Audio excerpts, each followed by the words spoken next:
বন্ধুরা কেমন আছো? আশা করি ভালো আছো। আমি আজকে নতুন ধরনের একটা রেসিপি নিয়ে এসেছি, সাবুর রসমালাই। আশা করি তোমাদের খুব ভালো লাগবে। এই সাবুর রসমালাই তৈরি করার জন্য যে যে উপকরণগুলো লাগবে সেগুলো আমি এখন এমনি দেখিয়ে দিচ্ছি, তারপরে রান্না করার সময় তোমাদের সব বলবো। এখন আমি শুরু করি। বন্ধুরা, এখানে আমি 1 লিটার দুধ নিয়েছি। এটাকে ঘন করে হাফ লিটারের মতন করব। আর অন্যদিকে এই যে সাবুটা নিয়েছি, সাবুটা হচ্ছে 200 গ্রাম সাবু। এই 200 গ্রাম সাবুটাকে আমি আগে থেকে ভিজিয়ে নিয়েছি। ভিজিয়ে এখন পেস্ট করব। পেস্ট করে তারপরে অন্যান্য ইনগ্রিডিয়েন্টগুলো দেবো।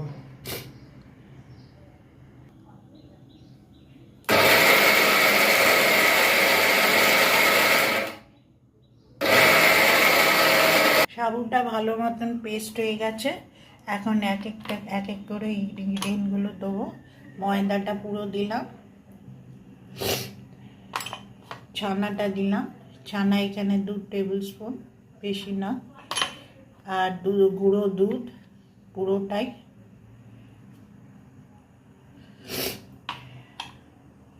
এখানে 1 চামচ কর্নফ্লাওয়ার। আর চিনি হচ্ছে 2 চামচ, 2 টেবিল স্পুন। এখন এটাকে ভালো করে মাখবো। এখন দুধটা ঘন হয়ে গেছে, চিনিটা পুরোটাই দিলাম। গুঁড়ো চিনি দিতে হবে।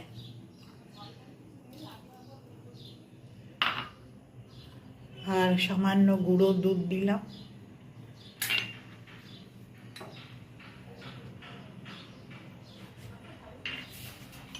আর এলাচ,